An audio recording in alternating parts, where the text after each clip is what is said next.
All right, you ready? Yeah. All right. Welcome again to Ask an EV Owner, but this is a bit of a crossover. It's also Ask an EV Journalist, because we are here today with Sam Parkinson from The Driven. Hello. There you go. So we are in the fabulous Volkswagen ID Buzz, which I have not been in before. And you have very kindly offered to drive me around in it. It's huge. I'm actually really surprised by how big this is. It does feel big. This is the GTX version, so it's not the cargo version, so it carries the passengers rather than just cargo. But yeah, inside space. Very roomy. Very roomy, and a lot of space at the front, I've noticed. And above me. I'm 6'5", which I like to point out a lot. Wow. I'm not. And yeah, it's I don't feel 6'5" in here. So that's always got to be nice. Yeah. All the 6'8" people will be like, no, I'm definitely feeling 6'8" in this car. So Sam, let's first talk about the fact that you are an EV owner. So you own an Ioniq 5, is that correct? I do, yes. And how long have you owned that car? I've had that for 3 years now. So I was one of the first people in Australia to get it, back when they were sort of dropping these sales like Taylor Swift tickets online. People were trying to jump over each other to get. Can you get one? Yes. So I was lucky enough to land one. Yep. I don't know why I got so obsessed with getting one. I think I was looking for a car, and just the design really got me. I think you're obsessed with it because it's like a DeLorean had sexy times with a four-wheel drive, and it's just kind of an SUV. It's got that lots of very cool 80s retro vibes to it. I still love that car.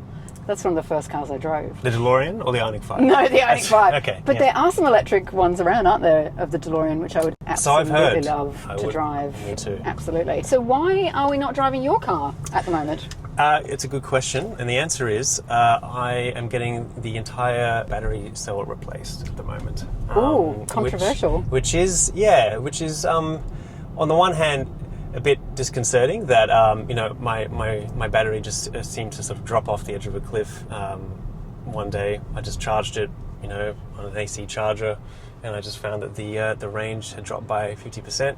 Ooh. And it was getting worse. And so I took it to Hyundai, and they said, yeah, you've got a problem, and we're going to replace it. But it's taken a while because they have to get a lot of parts from Korea, and it's now been 4 weeks, and there's no sign of it yet. So they have been loaning you cars, haven't they? They have been. I've been a combination of they gave me a courtesy car, which a Kia Carnival, which so tiny. It's not nice and nimble to get around in. Yes. Easy to park. And then I've had a few press cars like this one. Right. So I've been fine getting around, but I do miss my Ioniq 5. Just point out, it is covered under warranty, so I'm not forking out for it. So so that's good, and I'll get a brand new battery. And it sounds like they've been very accommodating and they haven't made any fuss about it. Yeah. So that's good. And you can't charge at home, can you? No, I never have. I lived in an apartment with no driveway and no parking. So I've never had a home charger since having an electric vehicle. But I thought you couldn't own an electric car unless you can charge at home. What are you saying? Well, yeah, apparently that's not true. It turns out, despite having absolutely no ability to charge at my house or place of residence, I've been just fine. And 3 years ago we had a lot less charging infrastructure than we do now. Mind you, we do have more EVs on the road, which is a good thing as well. But I've never really found it as difficult as I had feared before I got the EV. That's actually nice to hear, because obviously we both live quite local to each other in the inner west, and it's very tough to find, I think, enough chargers in our area. I don't think there are enough. Yeah, no, I would agree with that. I don't think that it's quite where it should be, but and they're overly utilised, the ones that we do have. Yes, definitely. Yeah. Okay, no, and would you? I think you said you could potentially now at your new house charge at home, but you need a smaller car. If I could shrink if I got an Insta, maybe I could put it in. Unfortunately, we'll have to do an Insta test and see if it fits. Yes, that would be. That would be good. It's a shame, because I had a garage, and I got a garage. I got very excited about it, only to learn that the car that I have doesn't actually fit inside it. So, look, curbside charging, curbside charging. That's always an option. I know that you're a proponent of that, and so am I. So I'd love to try that. And I am in the Inner West Council, and they seem to be open to it. So. I feel a footpath license is in your near future, Sam. That's what I feel. Yeah. Oh, that's very cool. So let's talk about let's put your journalist hat on now. How do you think the market's going so far? And how do you think we'll sort of go into next year, and potentially, do you think it's going to grow, essentially? I do think it's going to grow. I think I mean, this year we have seen an increase in uptake in EVs. I think we're starting to see that 10% mark hit for a few months now in 2025. So I feel confident that that's only going to grow. You know, if I had to guess a number, somewhere between 12 and 15 or 16% in 2026. Nice. You know, there's a lot of great vehicles coming out, and I just think that it's only becoming more accessible. And you'd be crazy to buy a new ICE car these days. You know, so I agree. Yeah. In the passenger market, I can understand people with utes are like, well, there's no electric utes really, but yeah. I just don't understand why you would buy a. Look, I'm clearly biased. Well, so am I, to be fair. Yeah. But they're just. But the numbers don't lie either. I mean, you know, it's not just an opinion. I mean, I mean, statistically, in terms of the cost in the ongoing costs, you know, I'm not saying you need to go out and buy $130,000, you know, electric SUV. There are lots of vehicles now, and I'd love to see more of them. But we are starting to get those vehicles come in that are actually, you know, very accessible for a lot of people. And the second-hand market's also, you know, there's a lot of vehicles on the EVs on the second-hand market that are going for a good price. Yeah, especially at auction. I think that's a whole area that we all need to get a little bit excited about and feel confident buying in. Yesterday I interviewed Nathan from Test EV, and we actually did a live EV battery test on the Kia EV3 that I have on loan, and it was so interesting. 3 minutes is all it took.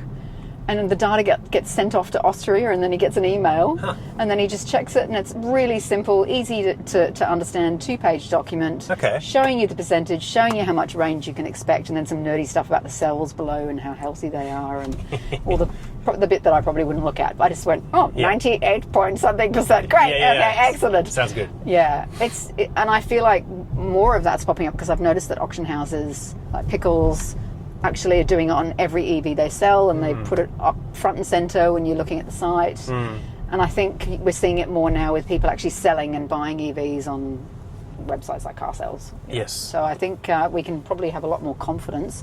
Plus, cars are under warranty still, a lot of them, aren't they? Yeah, for sure. Yeah. So, and you know, there's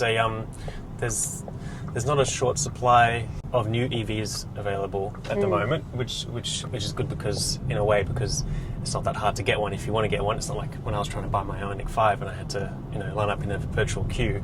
But also it just means that the second-hand market is lends itself a lot more gently to people who wanted to access the EV market without having to spend a fortune. Yeah, so true. Yeah. Do you think we'll see more cars with a 2 in front of it? I hope so. Me too. I really hope so.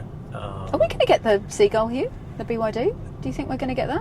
New Zealand just got it, didn't they? Yeah, that's what they're saying. So the Atto 1. Yeah, the Atto 1. Yeah. So I would love to see that car. Me too. I don't know for sure, but they seem to be signalling that that's quite possible. I mean, surely there's a demand for that. I mean, you know, it's great seeing all these great EVs come out around that sort of 60 to 70 mark. But what would be really nice is to see a lot more of those around that 30 and even getting to the 20 mark, because I think that's going to be the kicker in terms of, you know, really accelerating the adoption of EVs. If you've got a choice between a Corolla and, you know, an EV, and it's essentially the same price, which we're almost there. In fact, I think you target Corollas now. If you want a hybrid, like 30. Yeah, I think we are there. I think we are there. Yeah, parity on hybrids. So if you're actually going to be cheaper, the upfront cost to get an EV, then yeah, I mean, it'd be hard to argue otherwise. Are there any cars that you saw this year that you were like, oh yeah, standout? I loved that. Just in your personal opinion rather than anything else. I wouldn't. It's not my personal opinion. Look, I liked Skoda's vehicles, and these are SUVs, so we're not talking about $30,000 cars. No. But for a medium and large size electric SUV, they're coming out. The Elroq and the Enyaq are coming out, you know, in the 40s for the Elroq, and in the 50s, starting at 50s for early 50s for the Enyaq. And I think that's great. Smart. That's good, because that's really comparable to ICE equivalent vehicles. And I just thought that these cars, what I really liked about them were the umbrella in the door. Especially the umbrella in the door, which is what I look for in most vehicles. It's all I've ever asked for. No umbrella, No purchase. I don't think there's one in the Buzz, unfortunately. I haven't seen one yet. Fail. There you go. Gee, there is a USB-C port in the door, though. There's a lot of USB-C ports. In the door? Yes. No. Oh, there's one Qi charging here thing here. Okay. Anyway, yeah. No, I just think they're very practical cars. They're very easy. It'd be so easy to transition to an Enyaq from any other vehicle that you've driven. It's not. Buttons. It's not a spaceship. It's got buttons. I think Volkswagen have done a great job on their platform in terms of the screen and the shortcuts that they use, which you can see in the Buzz simple. here as well. It's not overwhelming. No. It's very simple. You don't need a PhD No. to use it. So I thought those were really. I had a journalist on the Driven podcast last week, Byron Matthew Darkis, who doesn't just cover EVs, but he sort of rated the Enyaq and the Aerox as the most important and significant releases of 2025. And I think, in a way, I agree to some degree, because it's, having these cars, which only a year ago, the Enyaq started at 70 grand. Yeah, that's the only one I've driven, actually, the which was a one. coupe,